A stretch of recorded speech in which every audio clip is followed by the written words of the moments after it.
فسمعهن قال إني جاعلك للناس إماما قال ومن ذريتي قال لا ينال عهد الظالمين صدق الله العظيم.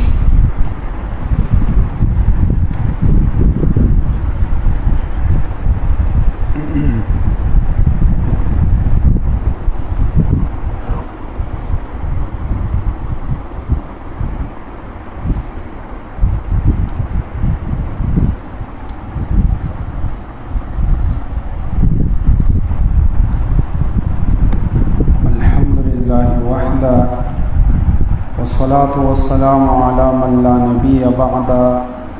أما بعد قال الله تعالى في محكم كتابه أعوذ بالله من الشيطان الرجيم بسم الله الرحمن الرحيم وإذ ابتلى إبراهيم ربه بكلمات فأتمهن إلى آخر الآية. رو الله تعالی دلته کې د بنی اسرائیل د واقعې نه بعد د سیدنا ابراهیم علیه السلام سیرت ذکر کړي. دا غي وجدا ده چې دی بنی اسرائیل ته الله تعالی وایي چې ګوره پتا سو باندې هم الله نعمتونه کړی دي او په سیدنا ابراهیم علیه السلام باندې هم الله نعمتونه کړی او باوجود د دې چې په ابراهیم علیه السلام باندې ډېر ازمایښتونه او امتحانات هم راغلي او اگر اوله کې د خپل رب شکریا ادا کړه او الله تعالی چې کوم امتحانونه کړیو پاږي کې الله تعالی پاس کو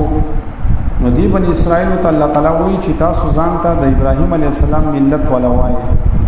نو پکار دی چې داغه په نقش قدم باندې روان شي اپ شان شکریا ادا کړئ بل دا چې دا کعبه شریفه دا ابراهیم علیه السلام جوړ کړی دی نو پکار دی چې تاسو خود کعبه شریف ډیر زیات قدر کوئ او دی بنی اسرائیل و د کعبه شریف قدر نکو نو ذکر الله تعالی دلته کې واقعات د ابراهیم علیه السلام ذکر کړي. ابراهیم علیه السلام ته الله تعالی ډېر زیات صفات هم ورکړي لکه ابراهیم علیه السلام اولنې هغه شخصیت دی چې د میلمه داغه قدر او د میلمه چې کوم حقوق دي هغه چې مقرر کړی دي نو دا سیدنا ابراهیم علیه السلام مقرر کړی دي. دغه شان د کې اوله چې یختل چا سپین شوی نو دا د سیدنا ابراهیم علیه السلام سپین شوی دی. د ابراهیم علیه السلام په ګیره مبارکه کې سپین یخته ولګیدا نو الله تعالی ته وی چې الله تعالی درس دی نو الله تعالی وتی د عزت ته نو ابراهیم علیه السلام الله تعالی ته وی الله د عزت نورم سیوا کا نو الله تعالی ولا ګیره چې دنه غسپینه کړ نو اولنې په دې امت کې د آدم علیه السلام نه والا تر دې وخت پورې اولنې چې د چا یختص بن شوی د هغه سیدنا ابراهیم علیه السلام دی. د پښاند کې په منبر باندې چې خطبه ویلې ده نو دا اولنې پیغمبر سیدنا ابراهیم علیه السلام چې په منبر باندې خطبه ویلې و. د پښاند کې سرید جوړول سرید دې ویل کېږي چې انسان په شوروا کې ډوډۍ ماته کی نو دې ته سرید ویل کېږي. د نبی صلی الله علیه وسلم ډېر زیات خوخو نو دام اولنې چې جوړ کړی دی سیدنا ابراهیم علیه السلام جوړ کړی دی. د قشاند کې په تور باندې چې اولنې کم جنگ کړی دی نو دام سیدنا ابراهیم علیه السلام وحی کړی دی پاګې باندې. د مسواک استعمال اول سیدنا ابراهیم علیه السلام کړی دی. د قشاند کې دا کمیس او پرتوب اغوستل دام سیدنا ابراهیم علیه السلام په وخت کې هغه شروع کړی دی. نه مخکې بلنګو لکه نبی علیه السلام عام طور باندې لنګم استعمال کړي او پیغمبر علیه السلام په یو میله کې پاجامه او چته کړی و. علماء چې یا دا پاجامه او یا دا پرتوب نو نبی علیه السلام چې ډېر زیات حیاناک لباس دی نو زمون علاقو کې خلک هم دغه استعمالي شلوار کمیس استعمالي نو دا خدای ابراهیم علیه السلام خپل خصوصیات خو الله تعالی فرمایي اذ ابتلى ابراهيم ربه بكلمات کله چې امتحان وکړو الله تعالی په ابراهیم علیه السلام باندې په یو څو کلمو باندې نو لمو چې ګوره امتحان چې کله دی نو دا الله تعالی چې کله کوي نو دا د دې لپاره کوي چې کله کله الله امتحان د نعمت په شکل کې په انسان باندې وکي. الله تعالی یو انسان یو نعمت ورکي نو الله تعالی ته علم دی خو د مخلوق ته ظاهري چې دا د نعمت شکریا ادا کوي او کنه ادا کوي. نو کله کله الله تعالی امتحان د نعمت په شکل کې کوي، کله کله الله تعالی امتحان د مصیبتونو په شکل کې کوي. په انسان باندې مصیبت راشي نو الله تعالی دې ټنګي چې دا انسان چې دې په صبر کوي، کدی به کې فریادونه کوي. نو کله کله مصیبت راځي دا امتحاني. کله کله امتحان په احکام شرعیو کې، احکام شرعیه مطلب دا دی چې الله تعالی مثلا په انسان باندې روزه فرض کړی دا، حج فرض کړی دی، نو الله تعالی په دې انسان باندې امتحان کوي چې دا زما دا حکم پوره کوي او کنه پوره کوي. نو دا د الله امتحاني. بیا امتحان چې دی نو کله کله د سوي چې د مخلوق امتحان، لکه مخلوق د چانه امتحان اخلي، څوک په چا باندې ازمیخ کوي. نو دا د دې لپاره کوي چې د ته پته ولګي چې دا سړی څنګه دی، په څومره اوبو کې دی. نو کله کله مخلوق امتحان اخلي او کله کله د سوي کې چې الله تعالی د دې بندنه امتحان اخلي. نو دا الله تعالی چې امتحان علي، نو الله تعالی ته خدا سره علم دی، او الله تعالی دا بنده د مخلوق تخکارا کوي چې ګوره دې بنده کې دومره کمالات موجود دي. نو الله تعالی امتحانات راولي. دیو جن په انبیاء کرامو باندې ډېر زیات امتحانات راغلي دي. امتحان چې دی نو د دې د څه مقصد لپاره کې چې الله تعالی امتحانات راولي. نو یو امتحان په کافر باندې دی، نو په کافر باندې چې الله تعالی امتحان راولي نو د دې وجنه پیراولي چې دې ماته رجوع وکړي او د دې کفر نه توبه وباسي. نو ځکه الله تعالی په کافر باندې هم کله امتحانات راولي. او چې دې نه سميږي نو بیا په باندې امتحان راولي او دله سزا ورکړي. دا کافر په حق کې دا امتحان دغه سزا ده او دغه د توبې ذریعہ ده. په مؤمن باندې الله تعالی امتحانات ولې راولي؟ علماء وی تصفیه العباد، داغه وجه دا چې دا بندگان الله تعالی صفا کوي. نو کله په انسان باندې بیماری راولي، کله په مثلا د مال قحط پی راشي، کله چې دینو د انسان په اولاد کې بیماری راشي. نو دا د دې وجه چې دا بندگان صفا شي. لکه علما دا غوډي مثال ذکر کوي چې وسونه ده او هغه په دړو کې په خاورو کې بالکل ککړه شوی ده. نو چې کوم زرګل انسان غیر واخلي ویټه کوي، به په ور باندې هغه دغه کې به په غوبو کې او دسه تاوراتو کې نو لري مرحلو نه تیر شي، بیا ته سونه جوړ شي. نو دغه شانت کې الله تعالی په دې مؤمن بنده ځکه امتحان کوي چې صفای کی. یو دیم الرجوع الى الله بالتوبه، چې دا مؤمن بنده الله تعالی په امتحان ذکر اولي چې د توبه وباسي او ما ته رجوع وکړي. په دې وجرونو یو امتحان دی، یو عذاب دی. چې کله په انسان باندې حالات راغله او د دبه کې تعلق د الله تعالی سره پیدا شو، نو معلومه شو چې دا الله د طرفه امتحان او د پکې پاش شو. او کله په انسان باندې حالات راغله او دبه کې د الله نه نورم اخوا شو، باقی شو، نو پته ولګي چې دا د الله د طرفه عذاب. نو د امتحان په مؤمن باندې بل پیدا دادا چې دې پکې توبه وباسي، الله ته رجوع وکړي. درېمه پیدا د امتحان دادا چې رفع الدرجات. انسان ګناهګار دی، نو چې ګناهونه کړی الله ته ګناهونه معاف کړي، او په ګناهونه نه الله د امتحان په ذریعہ باندې دغه درجات بلندي. او څلورمه پیدا دادا چې کله کله امتحانات راولي په پیغمبر باندې، په داعی باندې، داغه وجدا چې د زړه مضبوط شي. الله تعالی په حالات دې سره راولي چې مضبوطه نو ځکه په امتحانات راولي. او کله کله امتحان الله د دې وجنه راولي چې الله تعالی خپل د ربوبیت ښکارا کوي چې ګوره ځان غذات یې چې زده سي حالت امروي سټیشن او د سیمراوي سټیشن. نو الله تعالی امتحانات د دې لپاره راولي. نو ځکه الله تعالی دل د ذکر کړه وَإِذِ ابْتَلَى إِبْرَاهِيمَ رَبُّهُ بِكَلِمَاتٍ، چې امتحان وکړو د ابراهیم علیه السلام رب هغه باندې په اوسو کلمو سره په اتمهن پوره کړی. علماء چې دا پس سره امتحان په ابراهیم علیه السلام باندې شوی څه کلمې وي. نو یو علماء وی چې هغه د څه کلمې وي چې الله تعالی په امتحان وکړو چې دا عمل ما پتا باندې لازم کړه او ستانه بعد په نور خلق باندې یمي، نو ته پوره کې کنه پوره کې. لکه ګوره یو پاږي کې پنځه د سر سره تعلق ساتي او پنځه د نور وجود سره تعلق ساتي. یو پاږي کې قص الشارب دی. اولنې امتحان په ابراهیم علیه السلام باندې الله تعالی دا کړو د عمل په لحاظ سره نور امتحانونه پر موږ ذکر کړیو هغه د چې بریت واړه کول نو په بخوانو امتونو کې د دې بریت واړه کول چې دا پکې نو ابراهیم علیه السلام ته الله تعالی وی په دا بریت واړه کا وز دا په باندې امتحان و چې دې کوي او کنه کوي نو ابراهیم علیه السلام یې څنګه وکم الله تعالی په طریقو خو د بریت واړه کړ یو دیم تقلیم الاظفار مزمزه دا انسان چې د مثلا خلیت او باچي نو دا موږ خلیت او باچو په چاراندام کې نو دا اول ابراهیم علیه السلام کړو مخکې امتونو کې نه و نو الله تعالی ابراهیم علیه السلام ته خلیت او باچو په د چاراندام کې نو هغه واغست خلیت او باچو حکم یې پوره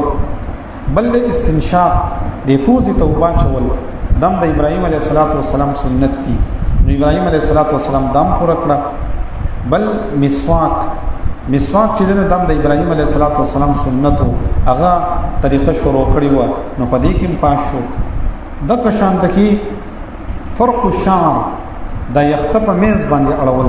سنت طریقه ده چې انسان یخته یو طرف ته بل طرف ته واړي په میز کې لار او کې دا سنت طریقه ده نو دام ابراهیم علیه السلام شروع کړی و او د نبی علیه السلام کو سر مبارک کې د کشان دکی نبی علیہ السلام به یو طرف ته اختوړول بل طرف ته او په دمینس کې به لار تک سپینه ښکارېده کله نبی علیہ السلام په خوشبو پوره کوله نو دا د نبی علیہ السلام طریقو د ابراهیم علیہ السلام مو او پنځه د نور وجود سره تعلق ساتي لکه نوکان ورکول دم د ابراهیم علیہ السلام سنت وو د قشان کې د انسان زیاتی اخطا دم د ابراهیم علیہ السلام سنتو چې لري کولو د قشان کې ختنه کول دا ماشومان چې موږ سنت کوو نو ابراهیم علیه السلام دا چې دا طریقه ده هغه او علماء وایي چې دا د 98 سال په عمر کې یا د 97 سال په عمر کې چې ابراهیم علیه السلام ختنه کړی و دا څومره ګران حکم دی د ابراهیم علیه السلام پوره کړی و د قشان ته چې دینو د استنجا اندامونه انزل دام د ابراهیم علیه السلام هغه سنتو چې ابراهیم علیه السلام پوره کړی نو الله تعالی فرمایي ما په امتحانات وکړه او امتحانات هغه پوره کړه نور علماء کرامو دیرش ذکر کړی دي چې دیرش خبره الله تعالی په ابراهیم علیه السلام لازمي کړی وي ابراهیم علیه السلام پوره کړی او وس خبره دی او دی الله تعالی فرمایي د کلمات فاتمهن نو چې کله په امتحان کې پاس شو نو الله تعالی ته انی جاعلک للناس اماما وز دې زړه خلکو د لپاره امام جوړم پېښوا دي جوړم ان ټول خلک چې دنو هغه بس بیا قدر کوي او ستا چې دنو د غیبه خصلوب پکې نو علماء وایي چې امامت څه ته ویل کیږي نو امامت دام دی چې پیغمبر جوړېدل دام امامت ته نو دا د الله په فضل باندې چاته ملو شي انبیاء کرام نو الله تعالی او ته چې ته په امتحان کې پاس شوي امام دې جوړو نبوت ته درکو نو د امام یو مستاق دا دی چې نبوت چاته ملو شي بل د مسلمانانو خلیفہ جوړېدل د قشان کې د دین دعوت کول دا امام هغه چاته ویل کیږي چې هغه د دین دعوت کوي بل چې په موږ کې څوک امام جوړ شي او په موږ کې مخ کې شي نو دا امامت دی علماء چې دا امامت په دین کې چاته څنګه حاصلي لکه چې په دین کې د خلکو پیشوا شي او په دین کې د پس خلک ورپسې شي نو دا پس سره حاصلي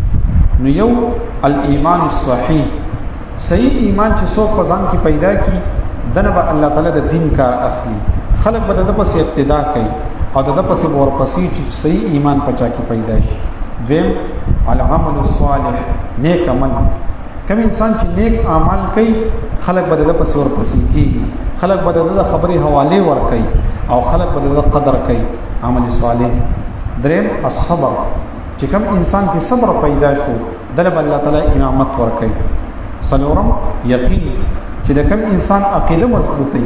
اعتماد په الله باندې څومره مضبوطی دی انسان له الله تعالی امامت په دین کې ور کوي پنځم التقوى بینک و بین الله دا الله او د پرمنس کې به یو تعلقي تقوا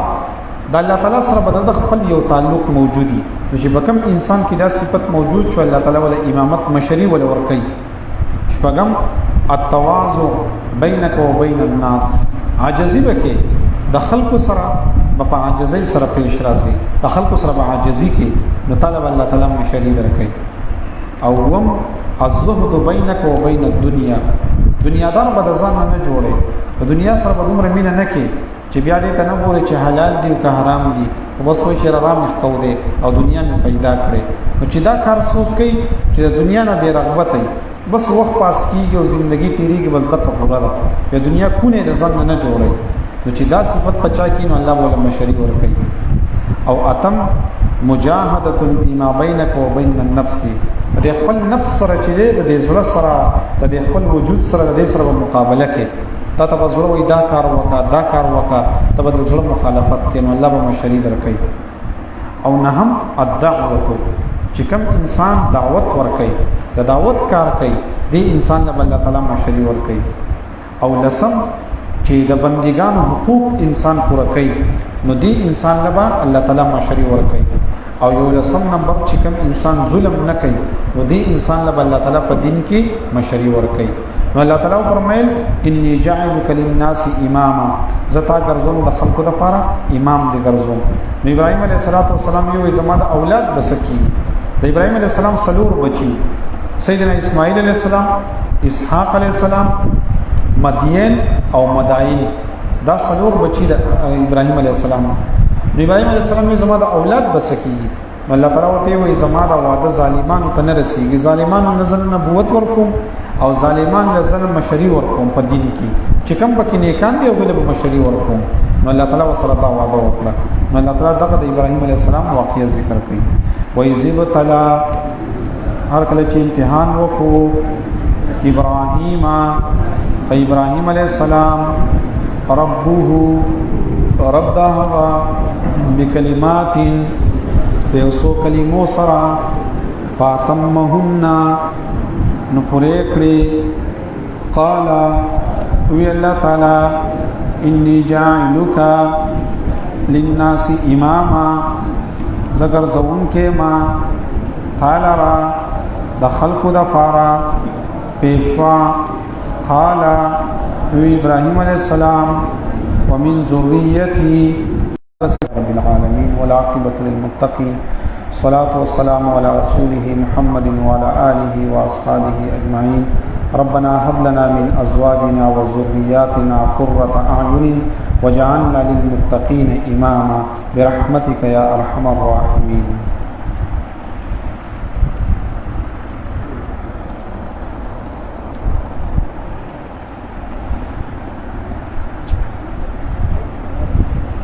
button sir